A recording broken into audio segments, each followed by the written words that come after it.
je ferai deux observations par rapport à ce que vient d'indiquer l'ancien ministre Hubert Védrine pour conforter deux points qu'il a mentionnés et qui vont émailler mon propos. Tout d'abord, il a indiqué que la démocratie a fonctionné, je partage.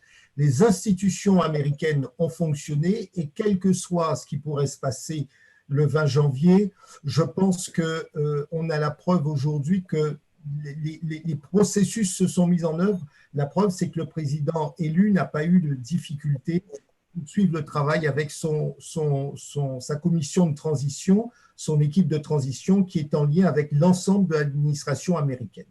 La deuxième observation, c'est sur la remarque justifiée, et je vous dirai pourquoi sur le plan interne, la remarque d'Hubert Védrine est justifiée, lorsqu'il nous a dit « il ne faut pas nous bercer d'illusions ». Je crois en effet que non seulement il ne faut pas se bercer d'illusions, mais que la marge de manœuvre, et on le verra, du président élu, de la nouvelle administration est relativement faible, à la fois pour des raisons politiques et aussi pour des raisons internationales. D'ailleurs, je note, Hubert Védrine disait à l'instant qu'il y a une politique américaine de leadership.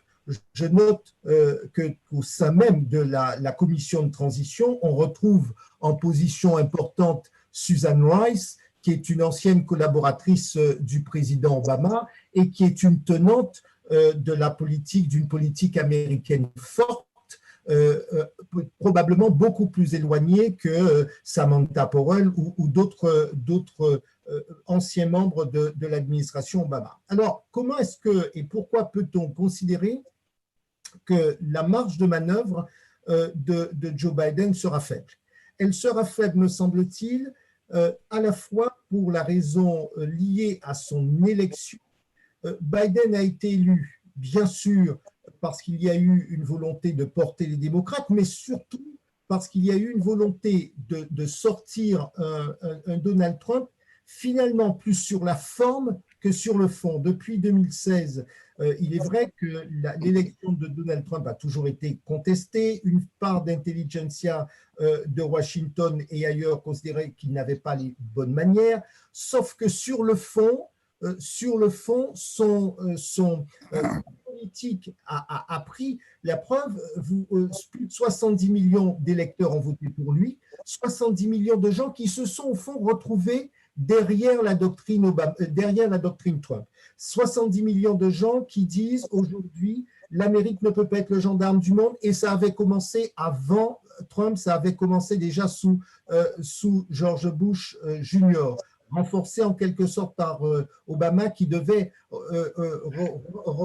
faire rentrer les buzz à la maison. Une Amérique qui est assez attachée aux valeurs religieuses. D'ailleurs, un chiffre est intéressant, 33% des républicains considèrent que la dimension religieuse est plus importante que tout le reste, contre 12% des républicains, 12% des démocrates, 7% des républicains seulement se voient comme des citoyens du monde. Donc on voit bien que c'est une Amérique qui est attachée à une forme de protectionnisme, l'Amérique d'abord, et cette Amérique-là, on a pensé qu'elle était simplement diffuse, qu'elle était de passage. On a beaucoup dit que Donald Trump était arrivé à la Maison-Blanche par effraction. Donald Trump n'est pas arrivé à la Maison-Blanche par effraction. Certes, il a perdu au vote populaire, mais on accepte le mode de scrutin tel qu'il est. Il a gagné en 2016 parce qu'il a rencontré, il a entendu et a été écouté par une frange de la population qui non seulement existe, non seulement est calée sur ses positions, mais qui en plus va demeurer ainsi, que l'on soit d'accord, que l'on ne soit pas d'accord, qu'on aime ou qu'on n'aime pas.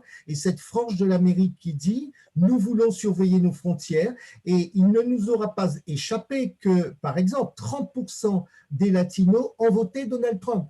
30% de Latinos qui disent aujourd'hui oui, on se reconnaît dans certaines valeurs religieuses, ou encore, oui, on veut menacer nos emplois parce que ce sont finalement les emplois de cette population qui sont menacés.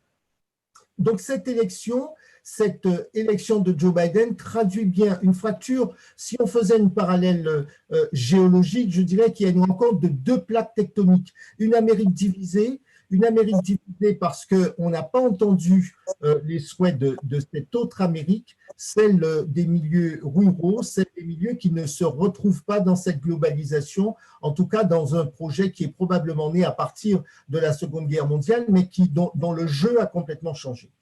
Dans le même temps, qui a voté pour Joe Biden?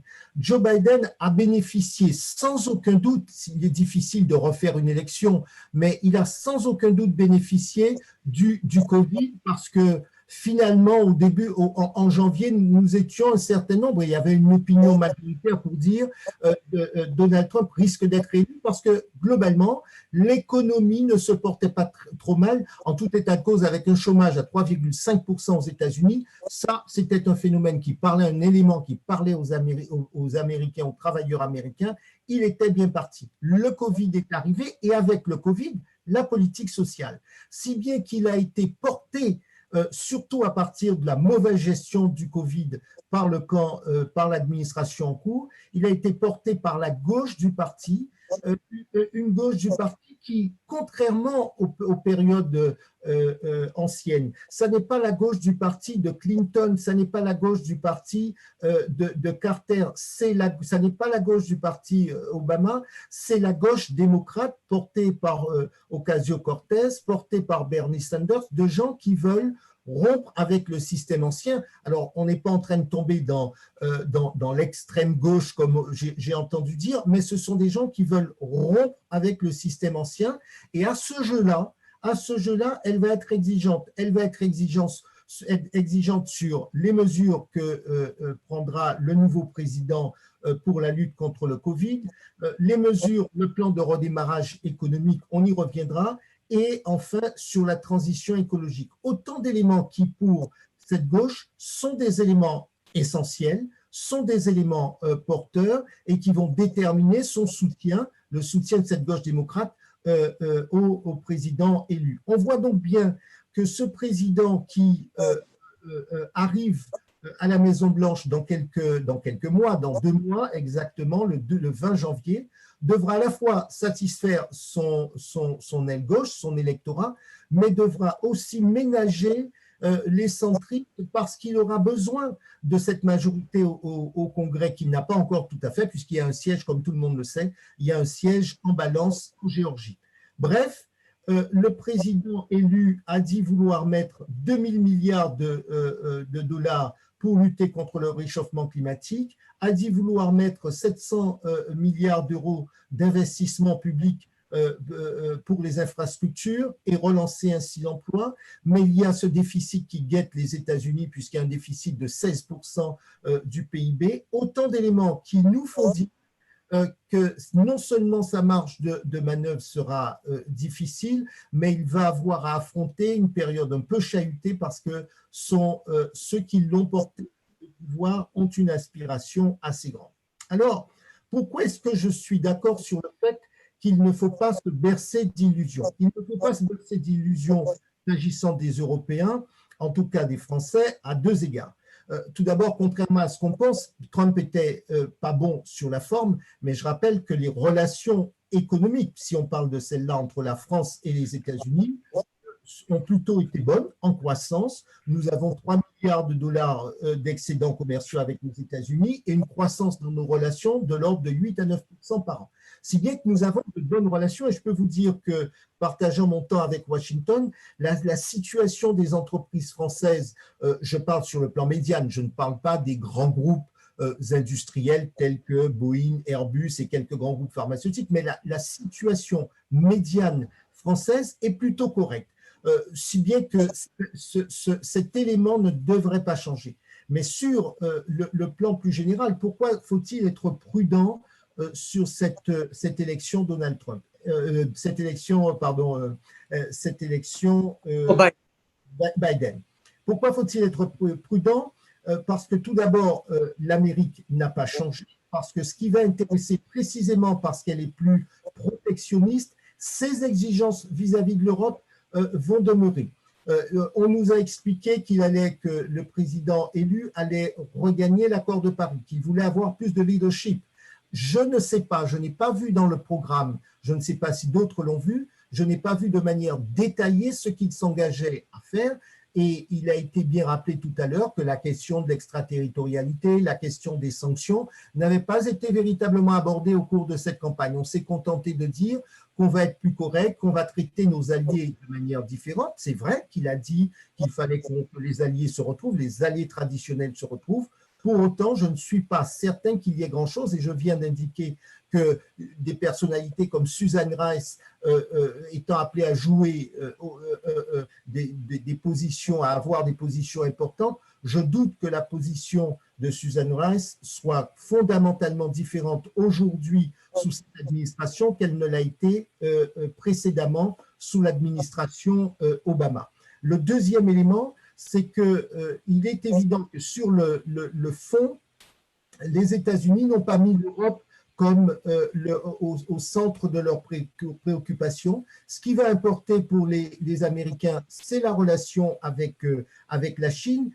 Il ne nous aura pas échappé que pendant les primaires démocrates, l'ensemble des candidats étaient d'accord pour dire qu'il fallait rediscuter la relation commerciale avec la Chine et que c'était la préoccupation. Je ne suis pas certain qu'il en soit différemment aujourd'hui, et effectivement, il nous appartient de défendre nos positions. Enfin, la vice-présidente Kamala Harris est originaire de Californie. Il est évident qu'elle a une proximité avec les GAFA, et je la vois mal donner tort aux GAFA au bénéfice des Européens. Si bien que l'ensemble de ces éléments, à la fois politiques, intérêt économique immédiat, préoccupation qu'aura le président élu, le président Biden, d'abord de soigner sa politique domestique. Il va se concentrer sur le plan domestique parce que c'est là qu'il est attendu.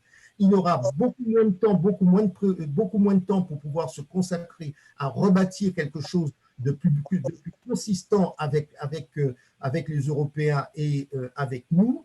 Et c'est la raison pour laquelle je pense qu'il ne faut pas se bercer en effet d'illusions, et qu'il va falloir que nous-mêmes Européens, nous réinventions en quelque sorte cette relation transatlantique.